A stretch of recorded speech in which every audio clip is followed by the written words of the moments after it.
English. I hope that all of you know that. I know that many of you know Russian, but not all. That's why we are going to have this in English. And I have the pleasure to say that welcome to our evening in Tšižovaa.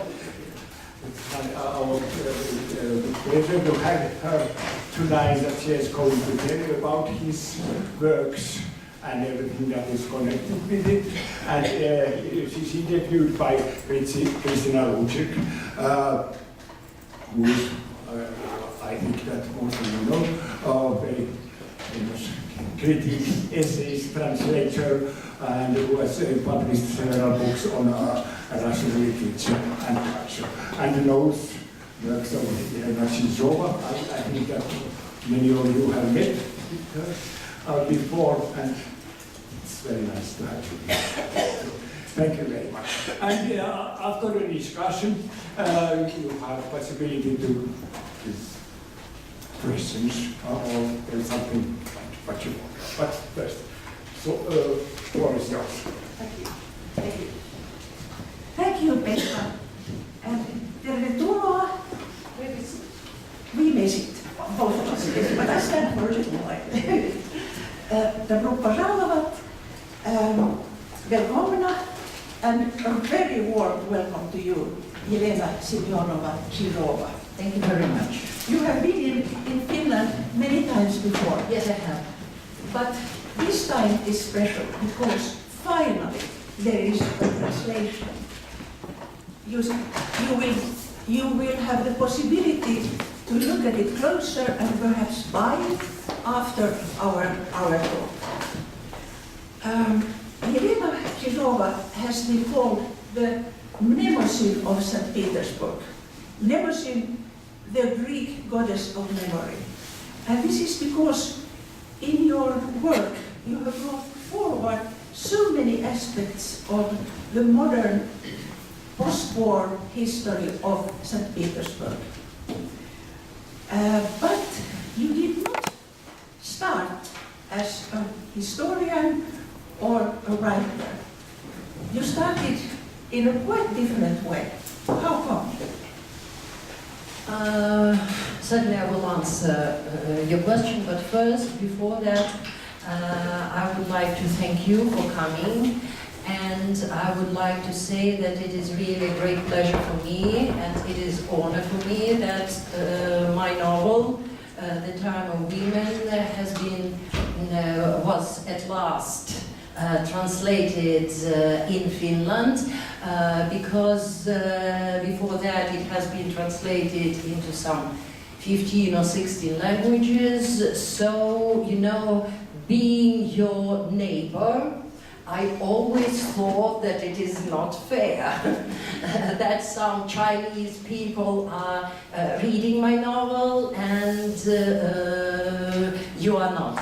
That is why thanks a lot to the editorial house, thanks a lot to the translator and to all of you for coming. Now to your question.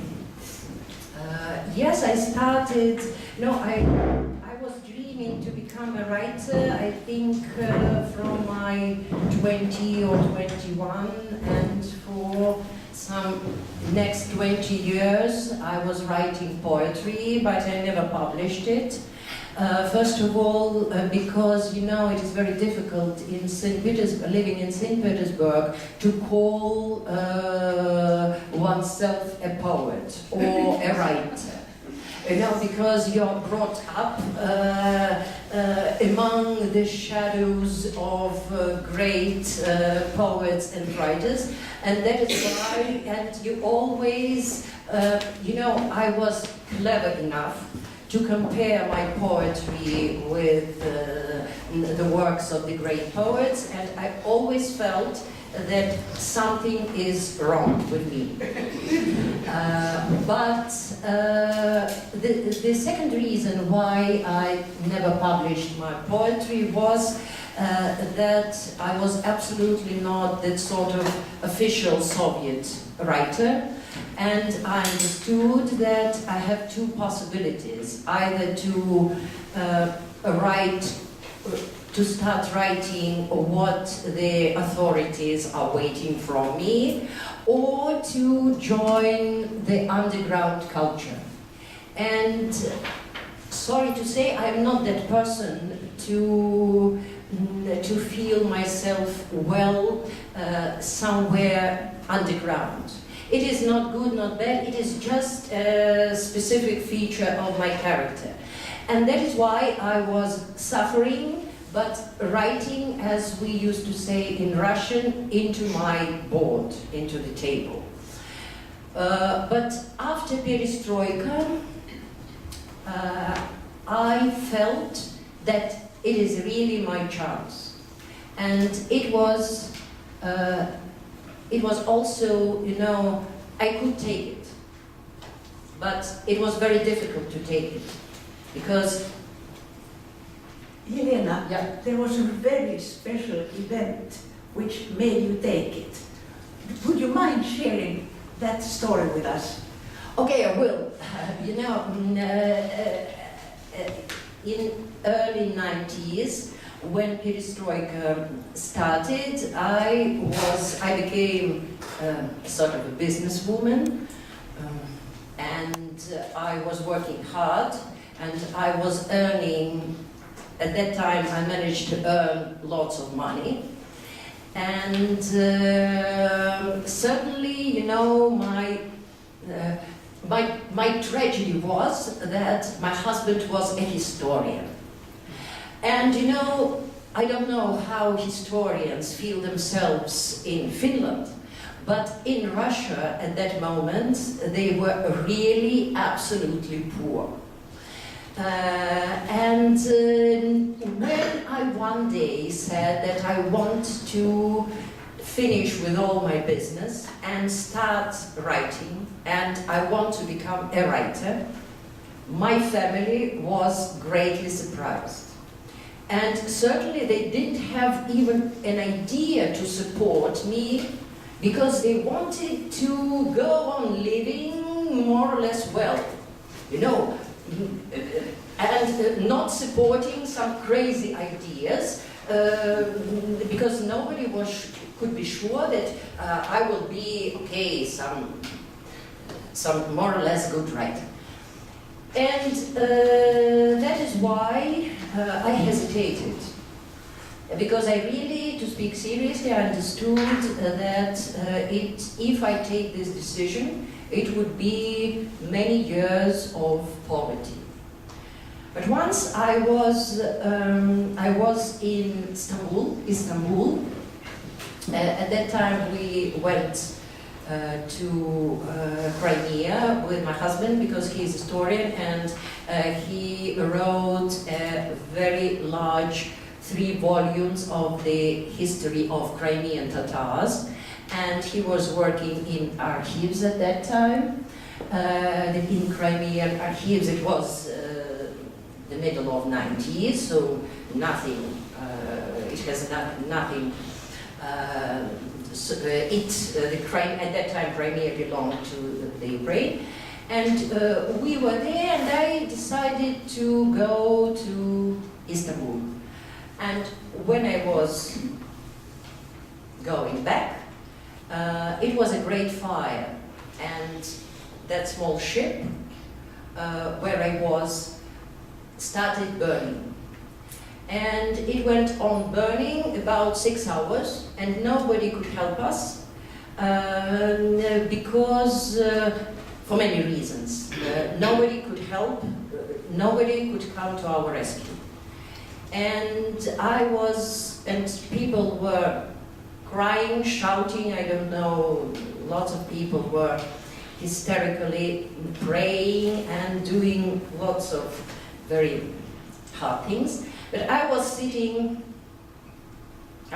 alone, and at that moment it was not a pray, I just started speaking with God.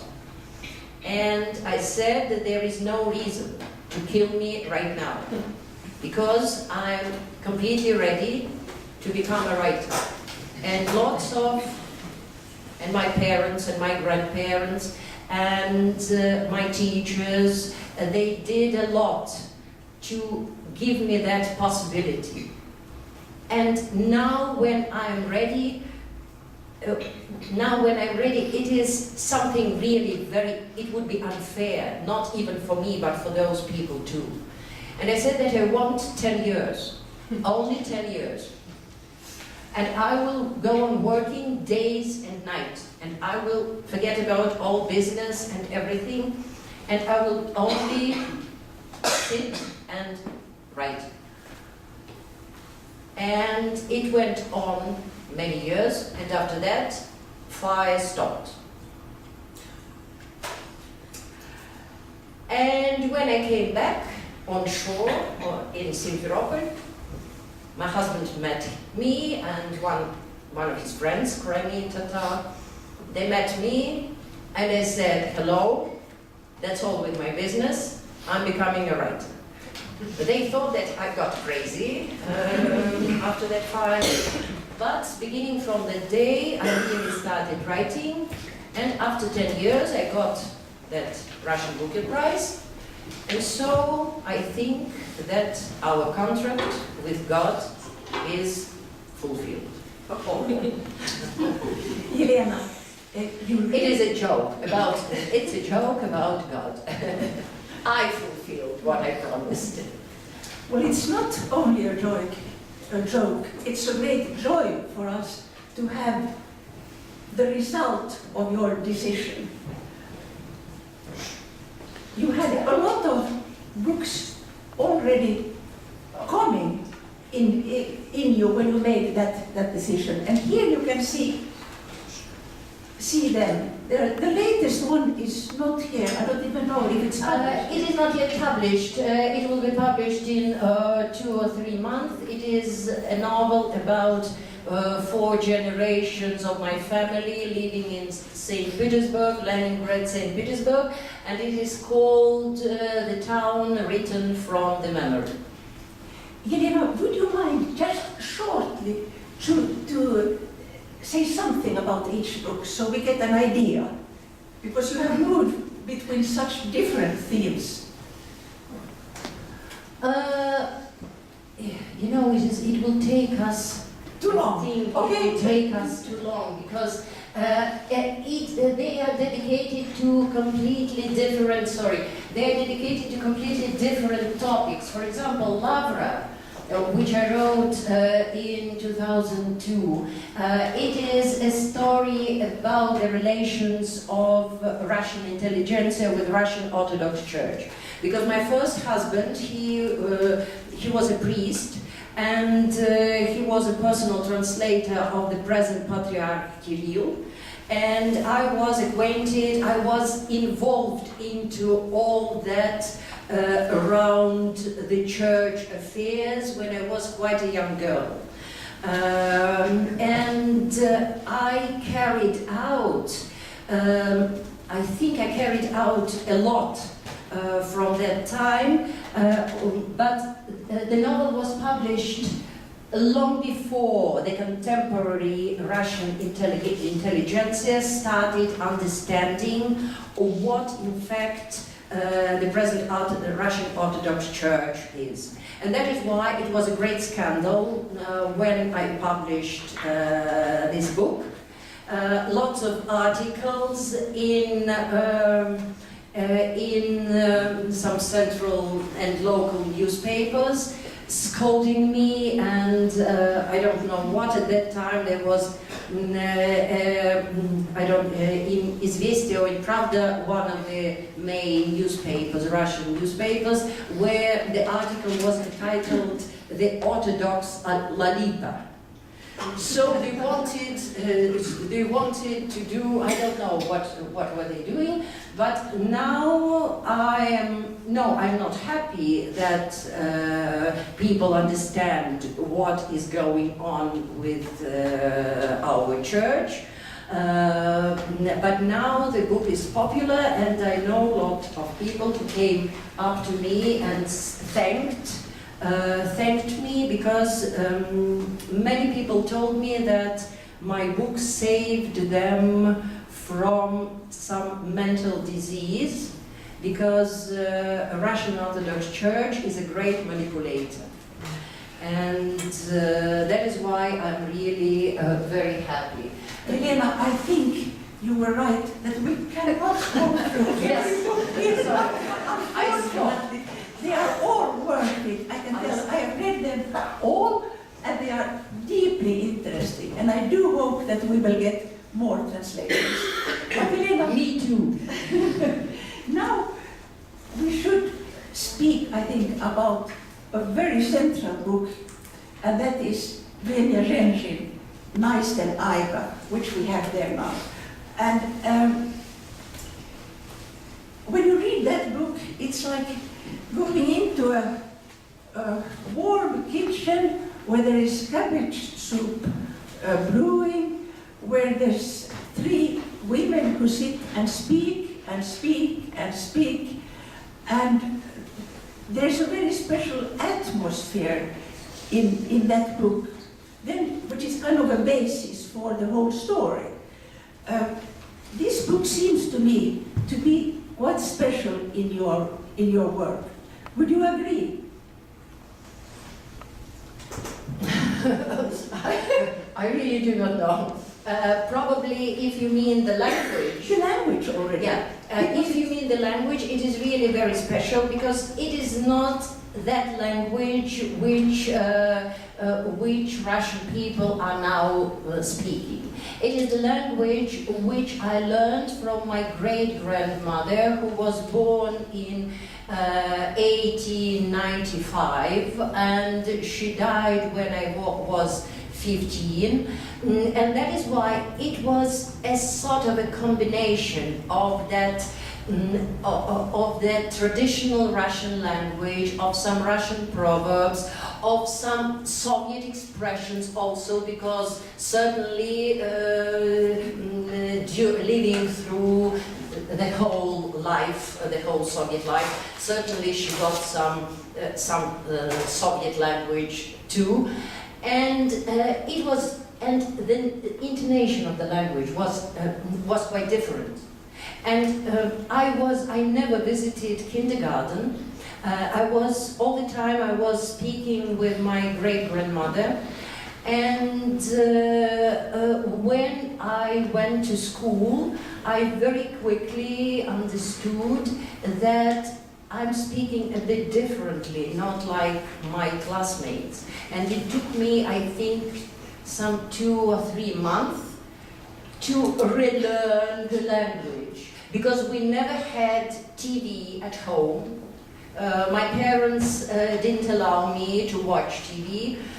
From time to time I was listening the radio, but anyway, my language was a bit different. And several years ago, it started coming to me in my dreams. And I didn't understand what is going on, because it went on some half a year, and I was writing quite a different novel. And one night I woke up and understood that I'm writing a new novel. And those 3 old women, the main heroes of the novel, I think that they grew from my great-grandmother. These 3 women live in a kommunalka, or communal flat, and they get on very well together, basically. And there's a lot of interaction between them, and then they manage together to save a child. And I wonder, could this picture of living together in a kommunalka, could it be a bit too idyllic, perhaps? Absolutely. When I was writing this novel, I completely understood that I'm writing a fairy tale. And there are lots of fairy tales inside. And the basis of this novel is the great book of Vladimir Prop, the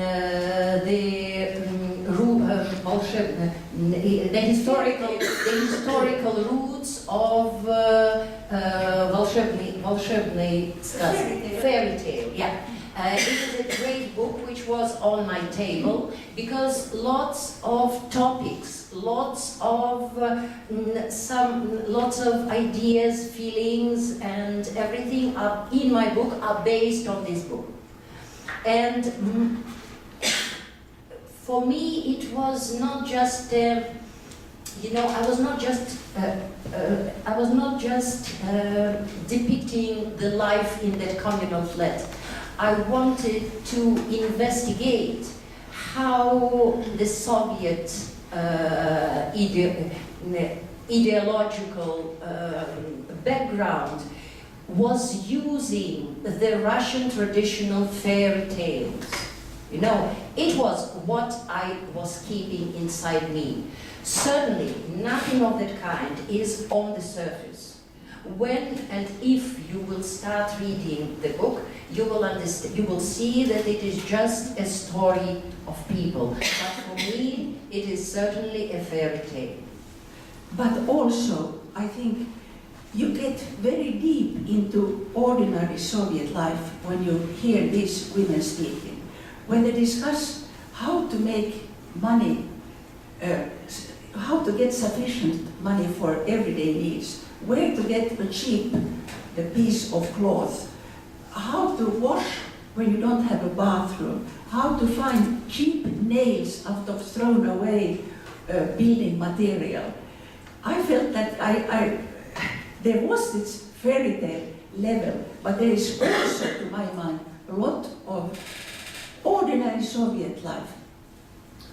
Yes, it was, because as I told you, I never visited kindergarten, so I was at home with my mother and great-grandmother, and I think I remember myself, I think, from 2 years, 2.5, and I was always listening to what they're talking about. And I don't know why, but that feeling that I have to memorize everything was from my early childhood was very important for me.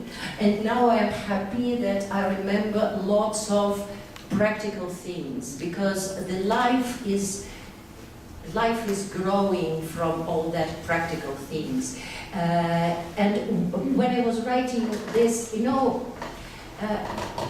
the problem is that when we are dealing with, how to say, common people, ordinary people, not some philosophers or somebody, people know much better than we all know, much more than we can express. And there are lots of very interesting and deep things which that so-called common people are expressing, not straightly, but through some practical things too, and you need just to have a very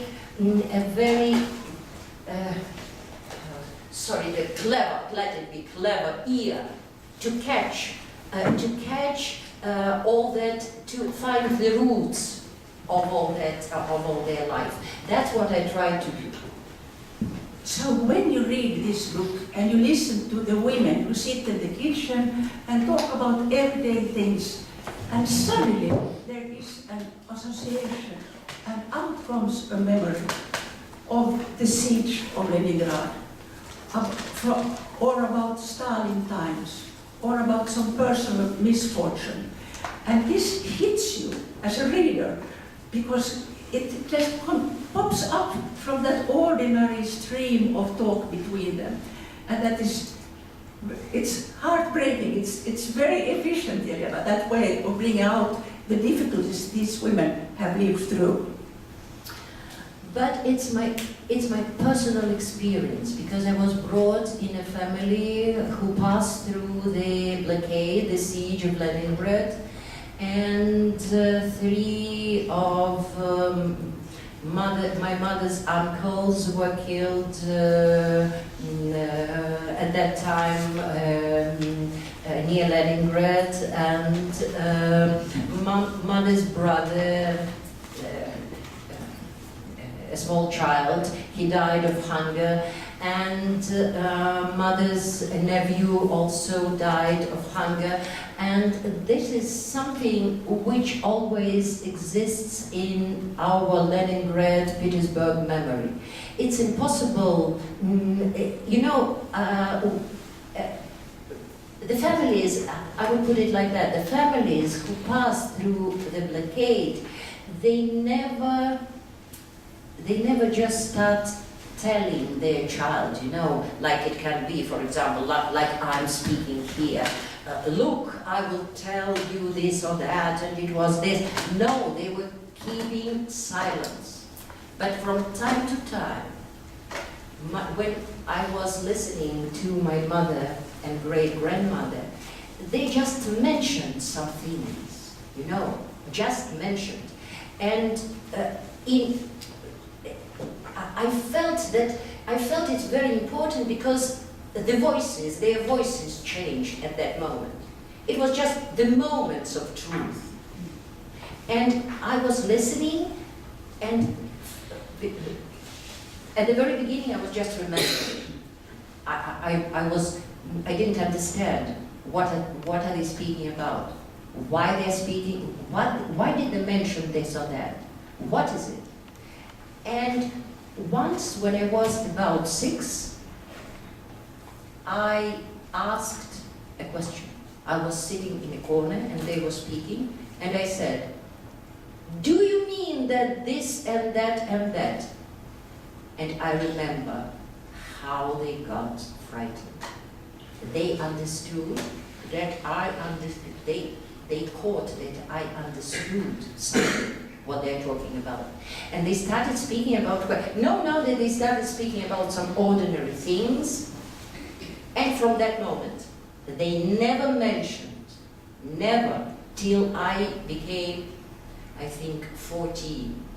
But for me, it was enough that their hints was enough to start thinking deeply about that.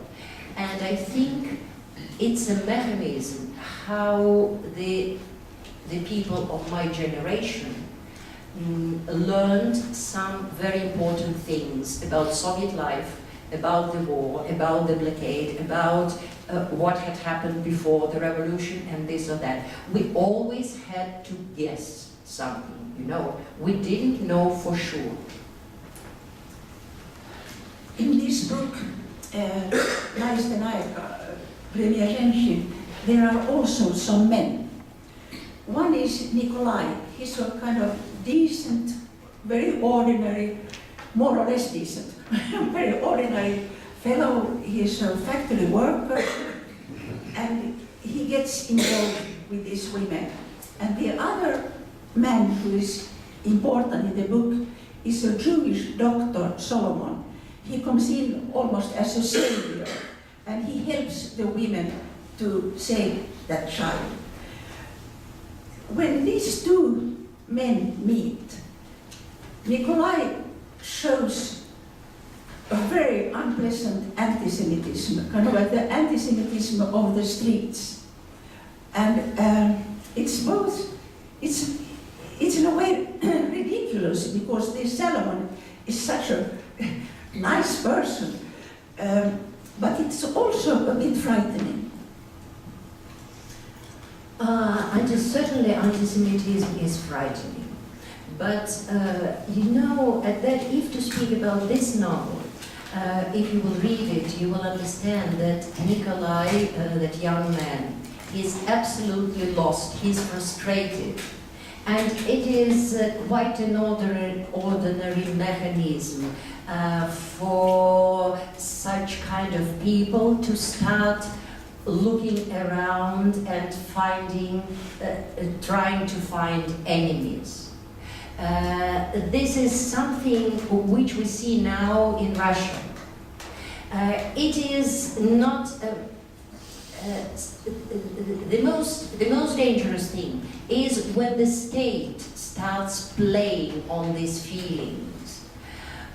But you know, in a way, I pity that Nikolai too, because he was born in a small village, he came to a large city, and now he's, in the novel, he's absolutely lost. He's not a strong person. Not because I was never acquainted with some strong men, but I know for sure that in some tragic situations, and I know that through the history of my family, very often women feel much stronger. They behave themselves much stronger than men. I don't know what, I'm not a feminist in that, ideological sense. And this is not a book about women. This is a book about Soviet history and Russian history. But I know that there come some time when women have to save everybody. That's what I did during Perestroika. Sorry.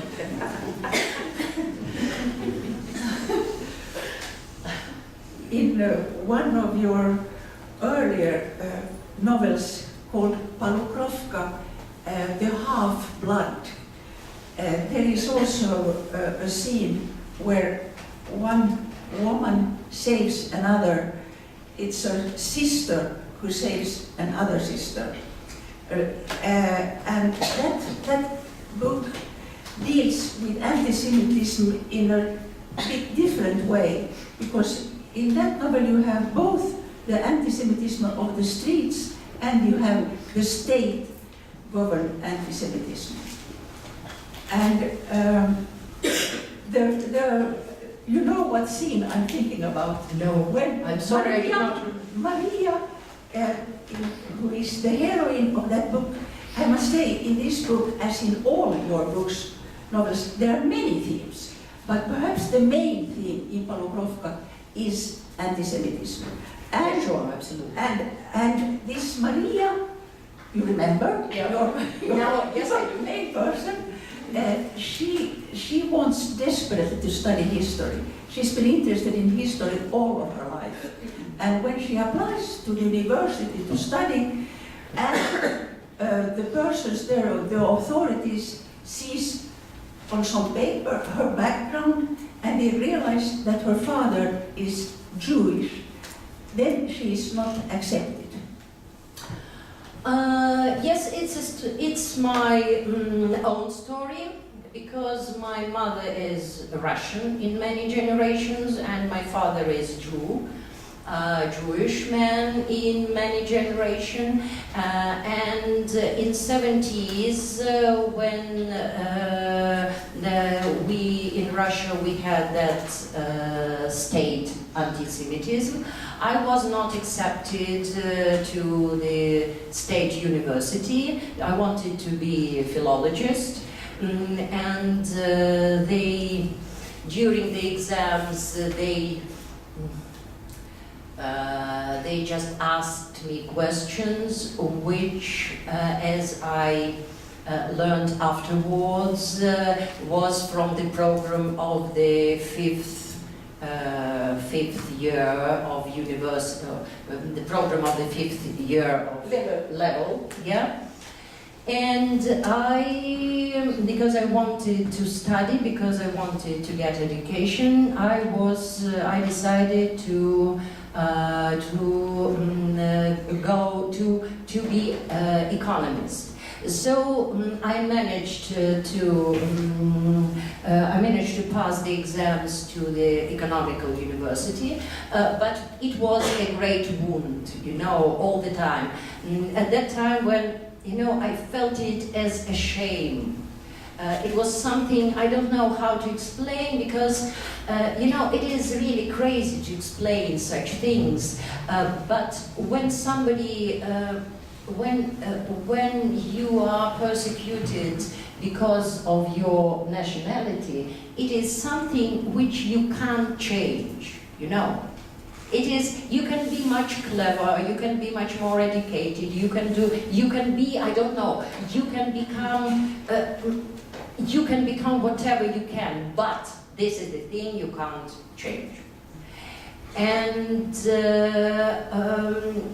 you know, many years passed, and I'm happy to say that I was revenged, because there was a conference in our St. Petersburg University, a linguistic conference, and there were 10 lectures during during that conference, and 3 of them were about my books. And I was invited there, and I was sitting there, and those professors, they were, you know, approximately of my age, and they managed to join that university, and they were very happy, and they were speaking with me, and they told me that they're so happy to have that possibility to speak before me, because they never had that chance to speak before the writer, because they were learning some classical writers and my great novels and this or that, and so sorry to mention that, but it was a revenge. You know, I was sitting and I was smiling, and I said to myself, what would happen with me some 30 years ago when I went out of this building and was thinking about killing myself. I wanted to jump into the Neva River and doing something with me. What would happen with me if somebody at that moment would tell me that a day will come and so on? So, but it is certainly my personal story. And this is Polukrovka, the Half-Blood, is not my personal story. It is just based on that feeling. It's a very tragic story. When a young girl wants to fight against that state anti-Semitism, and the fight completely kills her soul. This novel was, after it was published, it was once again a great scandal, because people do not like, people like when their victims just are very, just are sitting in a corner and crying, you know. But I was not. This is, my heroine. And me, I think me too. That is why it also was a scandal. There is another kind of revenge in Polukrovka, and which feels very good to read about, because Maria's cousin invents a way for her to get into another university anyhow. And that's quite a funny episode, actually. Shall I tell you? But I haven't read it for me. Sorry, I haven't read this novel for many years, sorry. But I'll tell you then very fast that they sit in the kitchen, and this cousin says, you can not get into the university with this background, but we'll give you another background. And so he reaches back. Oh, yes. You remember? Yes, now I remember.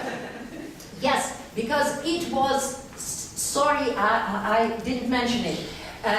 This part of the novel is also a personal story, but the story of my younger sister, because she wanted to be a doctor at that time. And we all knew that they will never allow her to join that medical university. And at that moment I was a bit older, and I decided to fight.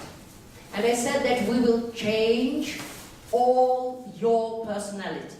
Because when before the exams you write down who are you, who are your parents, where are they working, their nationalities, this or that, so you fill the blank, you know.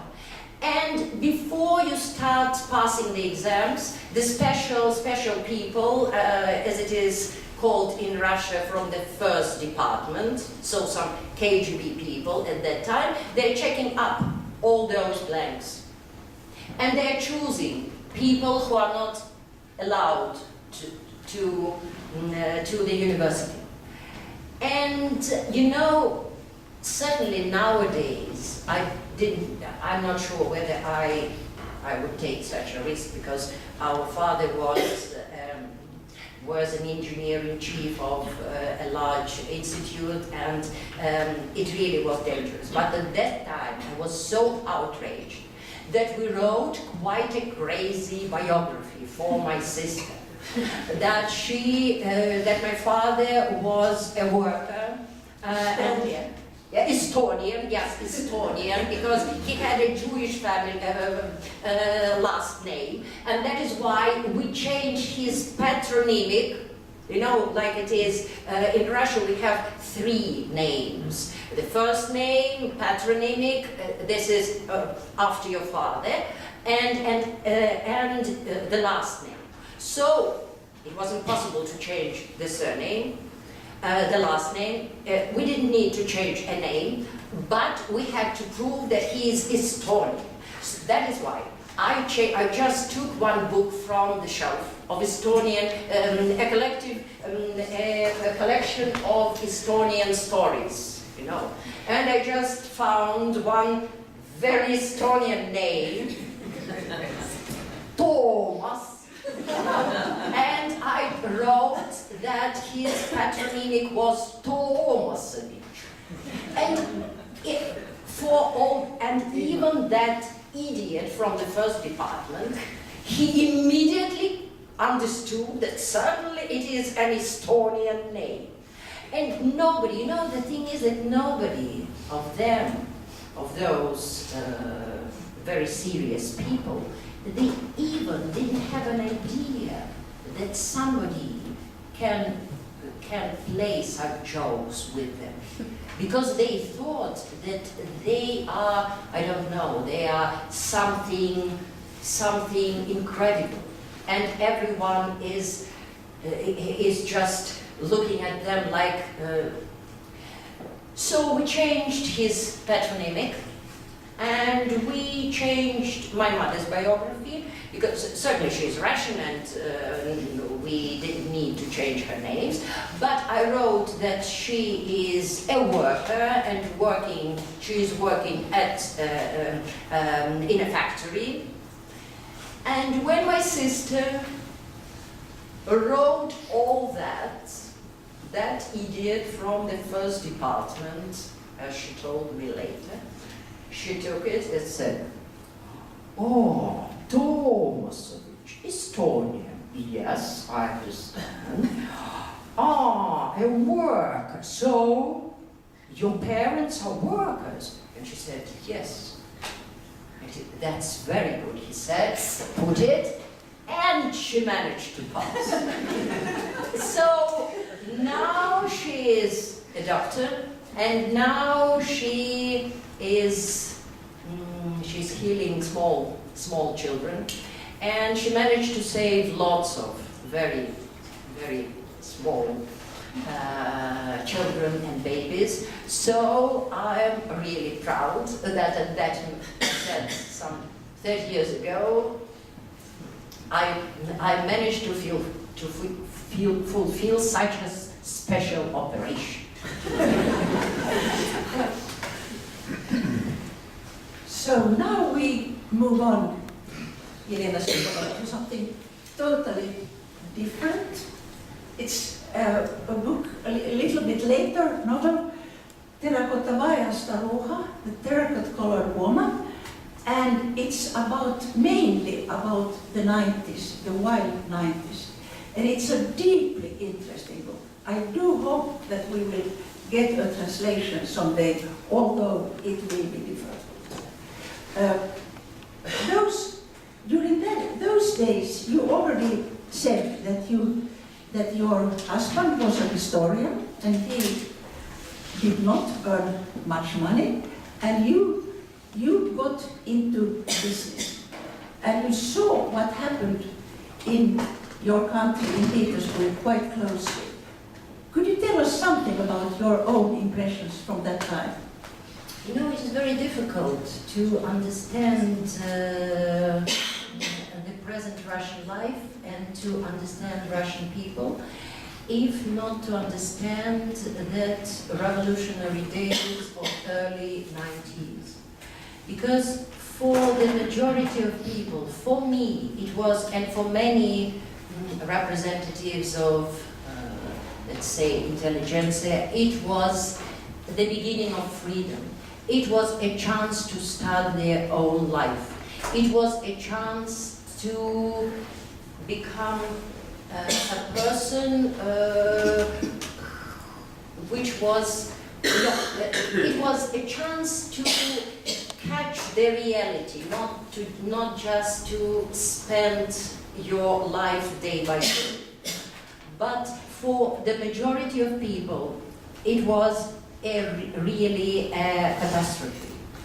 Because people, in several months, people lost everything. They lost their jobs, they lost their money, which they were earning many years, and they all lost all the perspectives. And for the majority of people, that bandit capitalism started. Certainly, it was very difficult to survive. And it happened so that I was in business, and I was in the epicenter of that bandits capitalism. And I also passed through it. And it was a really very difficult and at the same time amazing time. And when I was writing this book, I was trying to understand how we managed to survive. I think that it is very difficult to translate the book into another language. I know it is now. It has been translated into German. I am very lucky to have one of the best German translators. It is she is Dorothea Trottenberg, who translated Bunin and Dostoevsky and many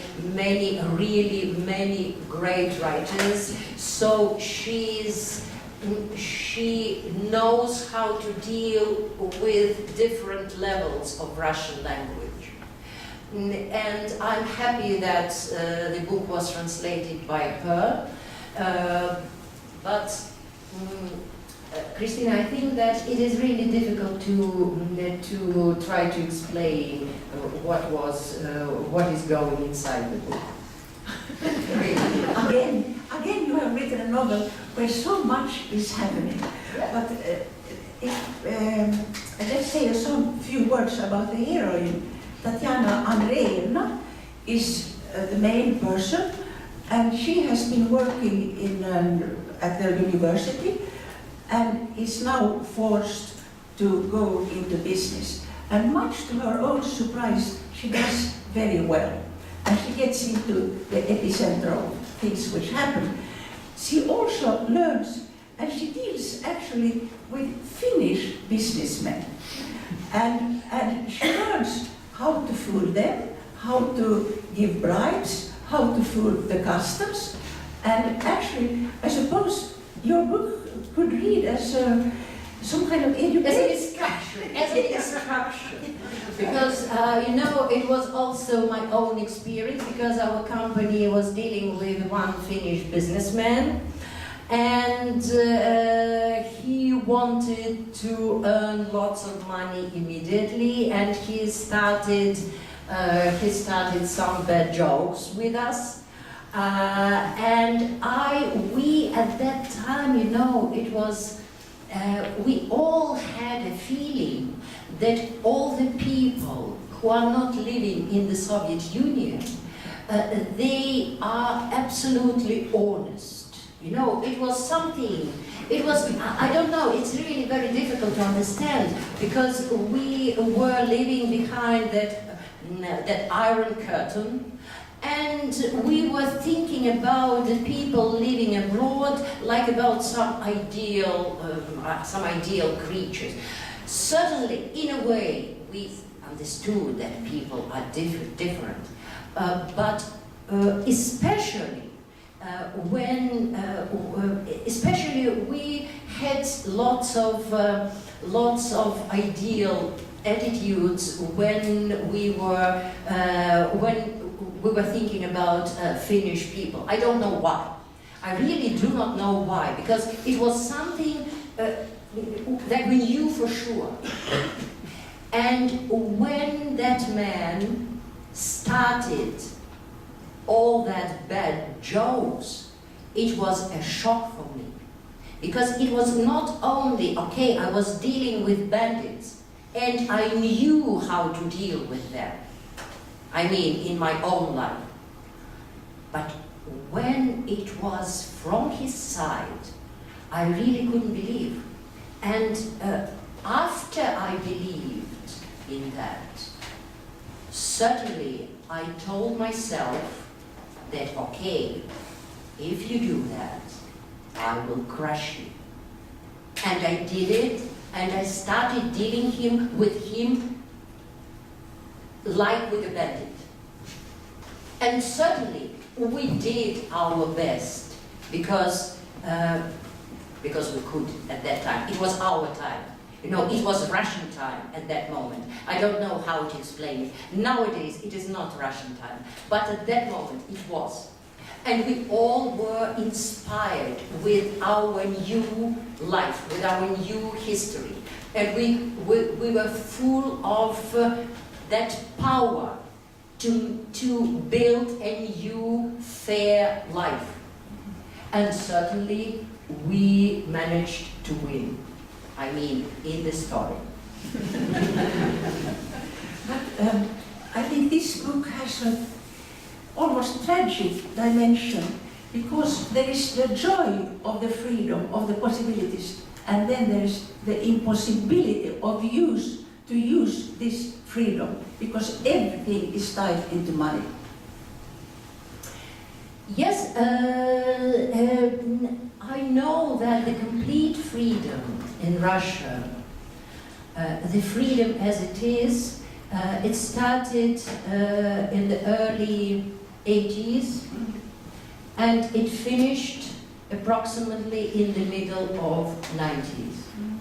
And after that, the situation, step by step, went to their contemporary. There's another thing I found quite interesting, but there are many things I found interesting in your book, and that is that it seems as if something good and positive was lost with the Soviet Union. You speak about some kind of moral rules, a kind of a decent behavior which existed in the late Soviet Union, at least in certain circles, and that this disappeared. I think that the key word is in certain circles, because at that time I didn't understand that, I mean, the late Soviet years, I didn't understand that self-respect and that honest attitude to people and to each other existed in certain circles. I mean, for me, in the people who surrounded me. And I really didn't have an idea what immoral was the life itself. And now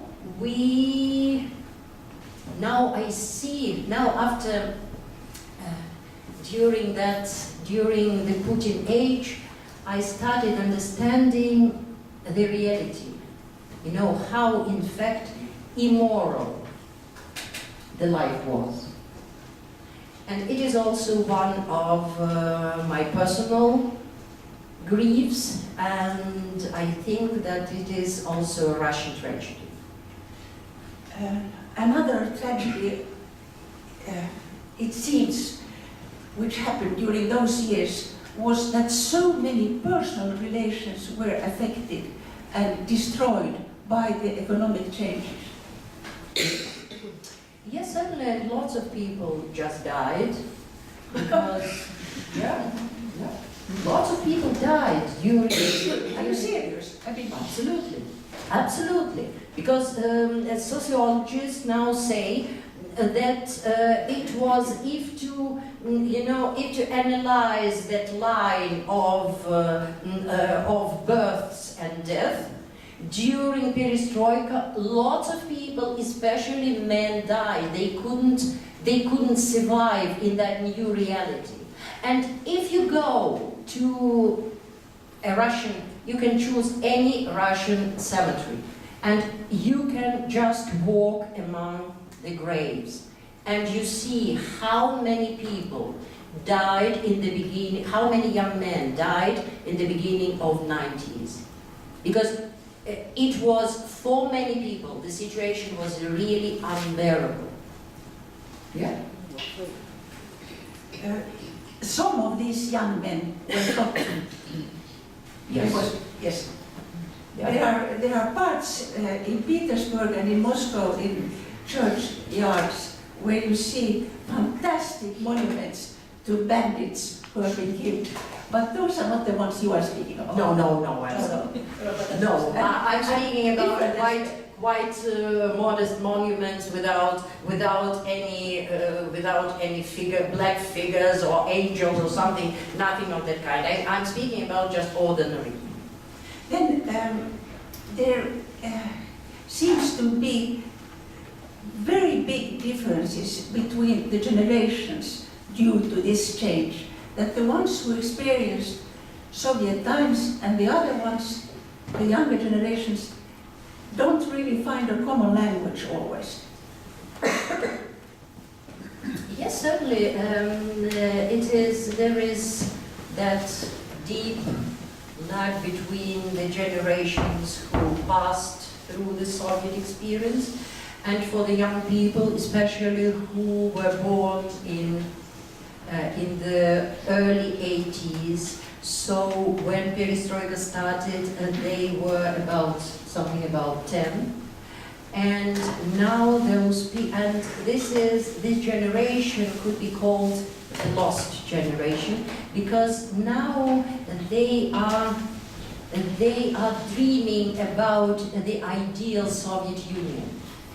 They were listening to their grandmothers, to their parents, who also were feeling that nostalgic feelings, and that is why that generation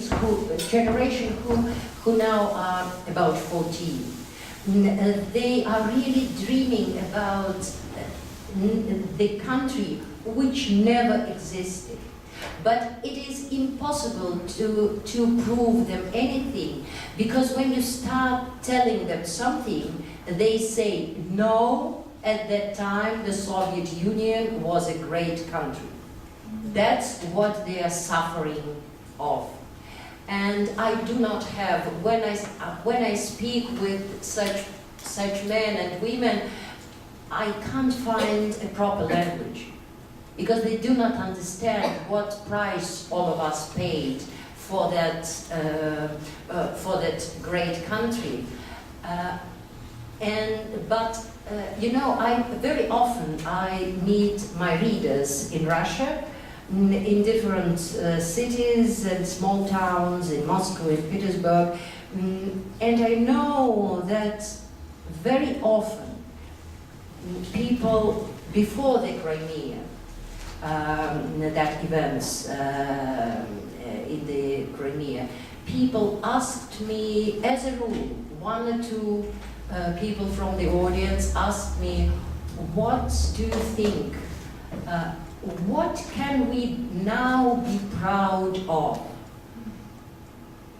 And when I started explaining that, you know, a person should be proud of his own achievements, or his children, or her children, or the achievements of grandchildren, or the history of their family, of this or that, lots of things to be proud of. I remember that absolutely empty eyes, and people said, no, we want to be proud of our country. And it is the traces of the Soviet times in the brains of that people who never had an opportunity to live in a real Soviet Union. This is, I think, a real problem. What you speak about is a picture of an alternative history, and that is something we can read about in your last novel. It's called Kitaist. Yes, sinologist. Sinologist, yes, Kiinan tutkija.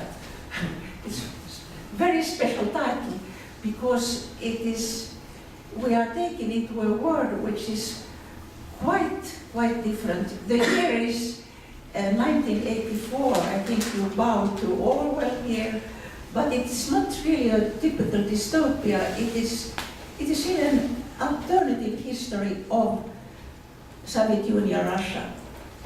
Would you care to explain a bit? I will. It is quite a different, for me it is quite a different novel.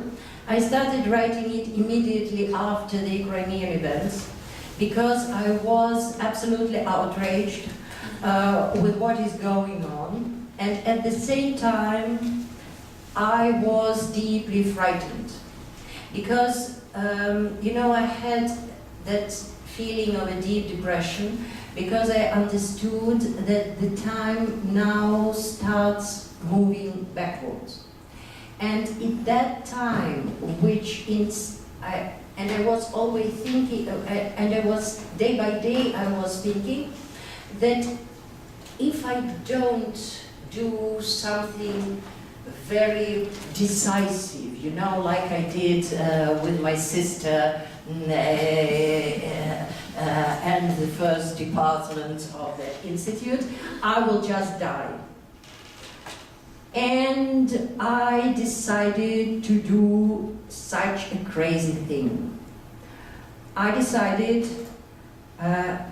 to use a sort of Aesop's language, which the Soviet writers very often had to use, because at that time there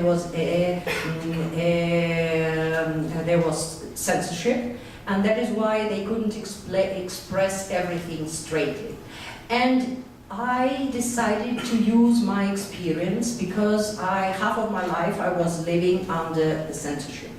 And so I thought of quite a crazy story, that the results of the Second World War were not like they are, but the fascists came to the Urals.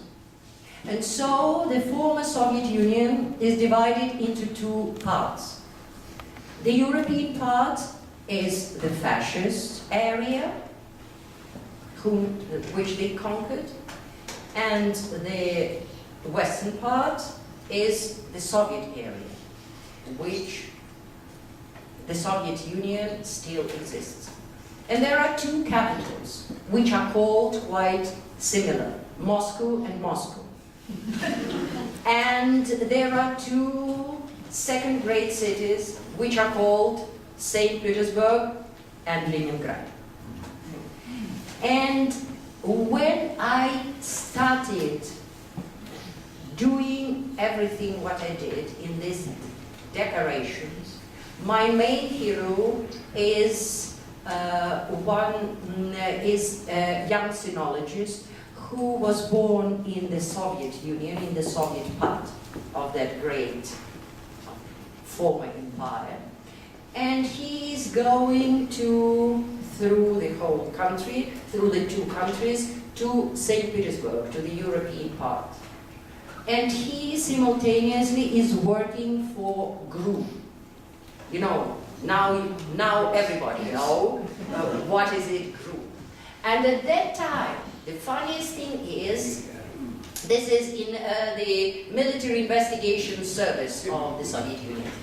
And at that time, I really didn't have an idea that the state of that investigation service was so low.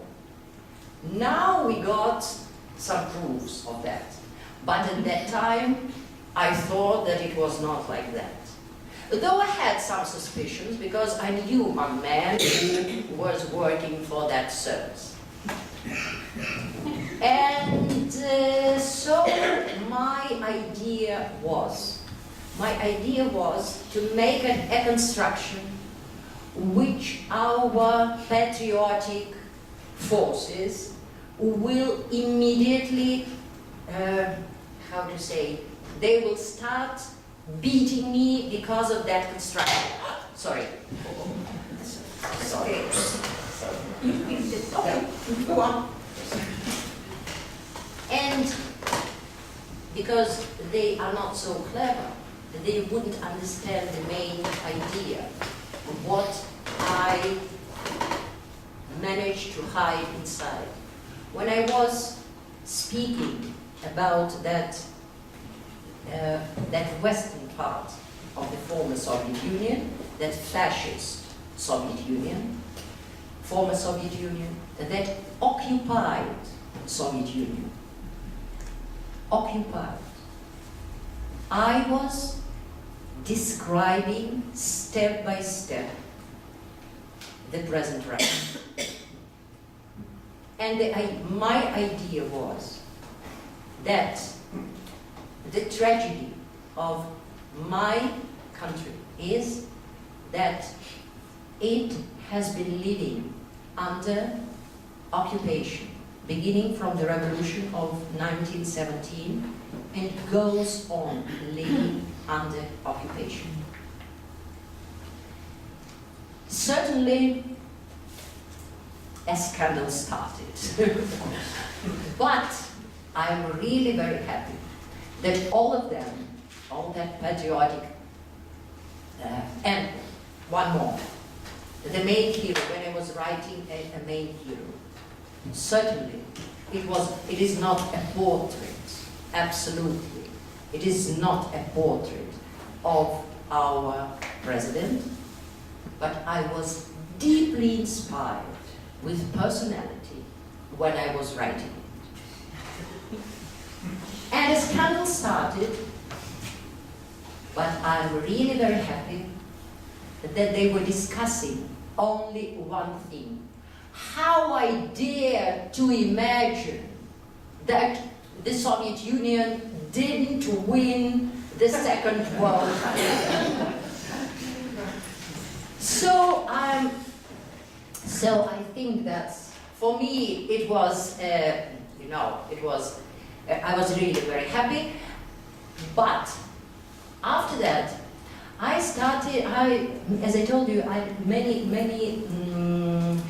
very often I visit some small towns, small cities, and I speak in Petersburg, Moscow, and so on. And beginning from that time, I always know that when I come to some very small town, Russian town, and when I start speaking, I do not mention all that things. And after the event, all the time, some men or women would come and whisper me on the ear, "How did you dare to write such a picture? We are worrying about you," and this or that, you know. So I'm absolutely happy that just just people, they're just readers, that they manage to catch all the things which are inside. This is very interesting because I did look at some reviews for this book and they seemed very bewildered, the critics, and a bit kind of unsure. I suppose it was the political dimension then which was disturbing. Yes, I don't know, you know, I do not have that habit to read critics. Because for me it's enough to talk to some people whom I really respect. And I know that in our St. Petersburg pen club there are some of my friends which we are discussing, we're discussing the books of each other, and we are severe critics of each other. And I think that's enough. I don't know what do that official critics think about Russian literature. As a rule, they either do not understand or just retelling the plot. You know, in the novel happened this or that. Okay, I know what is going on in my life. I just want to add a few words about this book because there are naturally the dimensions which Jelena described, but it's also a love story. There are also interesting personal portraits. There are very special descriptions of how fascist St. Petersburg looks. Many of you have been to the Finnish station in St. Petersburg and you will see Lenin stand there. But in the book there is Hitler and it's called Hitler Square, and when you go on the metro you pass, for instance, the Himmler metro station, and it's all very kind of well woven into the story. And what is also very interesting are the discussions. You refer quite in detail long discussions about historic memory, for instance, about the question of guilt, which is not very common in modern Russian literature today. Yes, it is not. And one more thing which I had to do when I was writing that sinologist, I have to think, I had to invent quite a new German-Russian language. And it is called, in Russian it is called Nemruski, in English it is called Gem-Russian. And it was quite a crazy experience because, you know, I had to use some roots, some German roots, and turn them into Russian words. And lots of the heroes who are living here, I mean in that fascist part, they are speaking that language. And the one more funniest thing is that lots of my readers came to me and said, now we are speaking the same language, you know. Because the contemporary language is, is really quite crazy. It is very rude, and it includes lots of foreign expressions, roots, and this or that. So everybody recognized that my native contemporary language is this crazy Gem-Russian. I was very impressed by that language, and it's really interesting to read it. And then, of course, you also introduce, I've never seen, I think, in a Russian text as many times, loser and winner, but that's more perhaps in Terrakatavaya Staruha. They came already there. Well, I'm sure, Jelena, that the language in your different novels will be the subjects of many, many academic studies in the future. Okay. Okay, but it's better to ask some academics about my language. I can speak about that German, Russian, but not about my common languages. And we were actually asked by Pekka Pesonen to also discuss some favorites of ours from quite recent Russian literature. And so we will, for a little while at least, go to some other writers.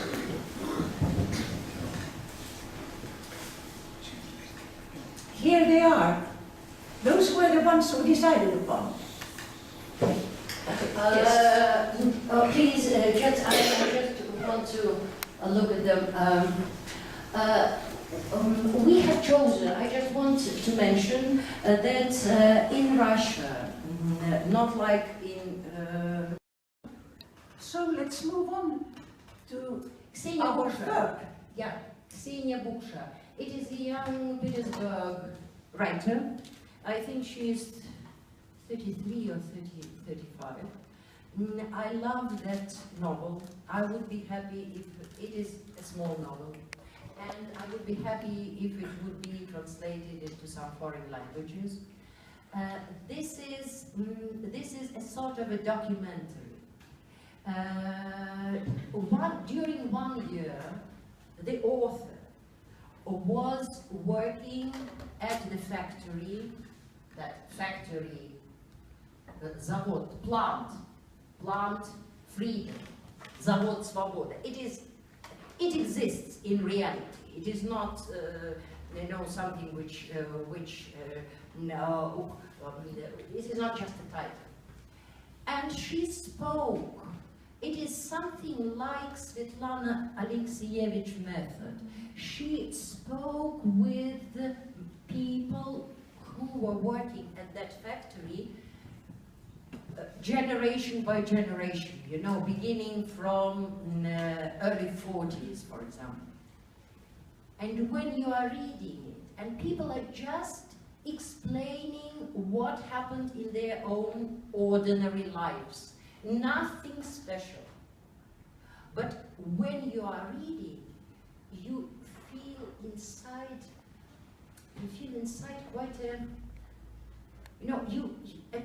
when you finish the book, you completely understand why lots of people still think that the Soviet Union was something great. Not great in that sense of, in that military sense, but that story of one plant is a story of a sort of a family. People started their life there when they were 15, and they finished working, but still were inside all that, inside that life. I never before that, I thought that all that life in factories and plants and so on, it was something torturing, because people had to wake up at 7 in the morning and go there, and I knew how hard the work was, how hard it was. But the feeling of that they are all together, and that the director will help them, and they will help each other, and despite of all the difficulties, they were safe, they were safe inside that factory, inside that plant. And that is why I think that it is one of the most important contemporary books. Because when you are arguing against something, you have to understand the reality. You just don't need to make your own construction. You have to understand what do other people think when they remember the previous life. Thank you, Jelena. for me too. Jelena has been a discovery. But I've read her short stories, and they are kind of snapshots from Petersburg life. They are, but no, I think we should give the public a possibility to put questions to Jelena. I suppose there are many thoughts which have developed during our conversation here. So now the floor is open, and whoever wants to put a question to Jelena is welcome. I can also move the microphone if it's needed.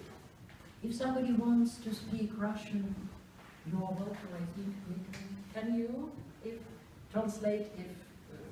yes, thank you very much. У меня вопрос к Елене.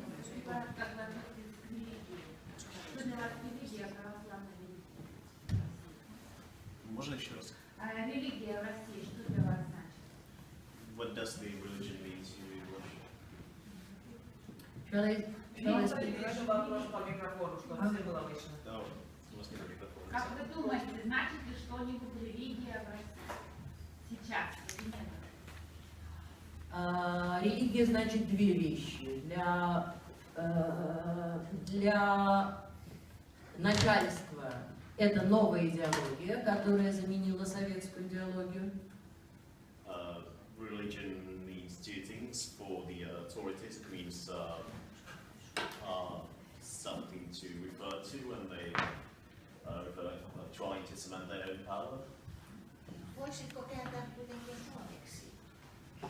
Voin kääntää myös suomeksi, miten Yeah, something like a new ideology. Для людей, для обычных людей очень по-разному. Есть люди действительно верующие, но их очень мало. Людей воцерковленных по оценкам там не больше 10%. Для многих это тоже такая новая вера. Кто-то верил в коммунистическую идею, теперь верит в Бога.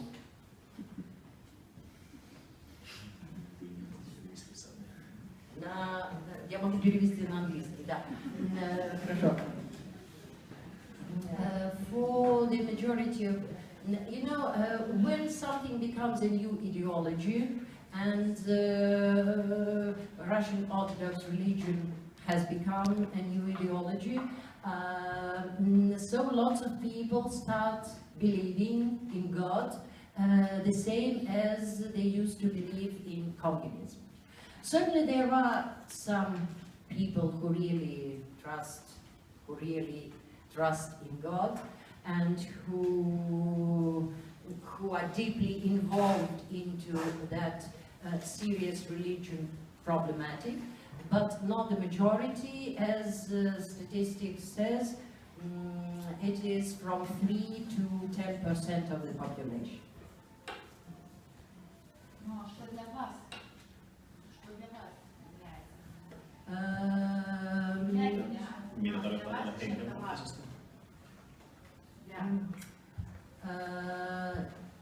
I don't want to speak about that because I think it's a very personal question.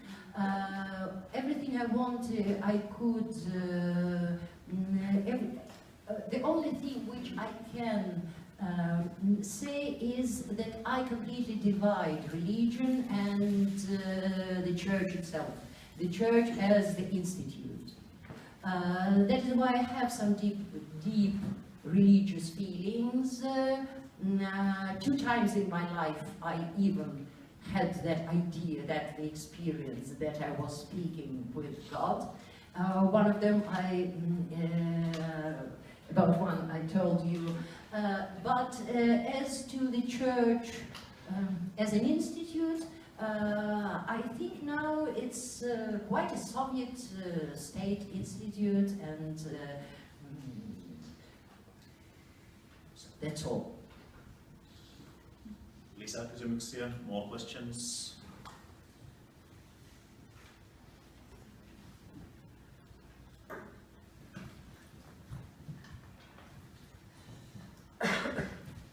one important question, I think. You have mentioned the disappointment and the anger you feel with the current political situation. But my question is, what does make you happy? What signs are good in Russia today?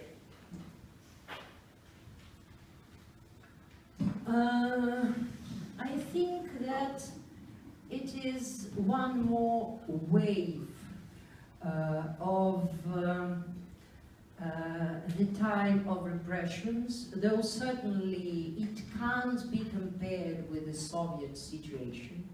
And you have to understand that if we were living in the Soviet time, I wouldn't be here speaking before you, and I wouldn't answer the questions of that kind. I would never publish my novel Sinologist and lots of other things. And certainly we are passing through a very difficult period, and lots of people are leaving Russia. And from time to time I'm optimistic, but from time to time, very often, I am very pessimistic. And when I'm pessimistic, I say that, okay, if something bad will happen and they will, for example, they will kill me, I lived a lot and I fulfilled my contract with God. But when I am optimistic and when I look around, I understand that lots of people are not supporting, lots of people, millions of people, are not supporting what is going on now. And this situation is quite different than it was during the Soviet time. And people are speaking openly. You know, it is also very important. And people are laughing, and it is really very important. Because you know, when you start laughing, you lose that feeling of fear.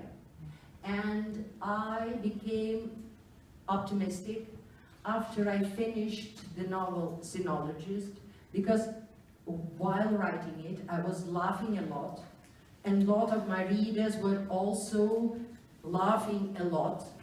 And they said that, yes, our life is very sad, but at the same time, it's really fun.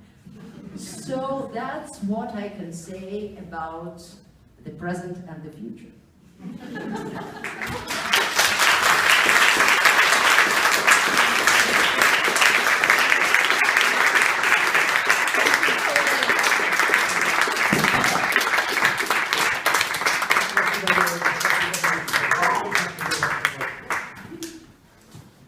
I just wanted to say thank you for the fascinating discussion.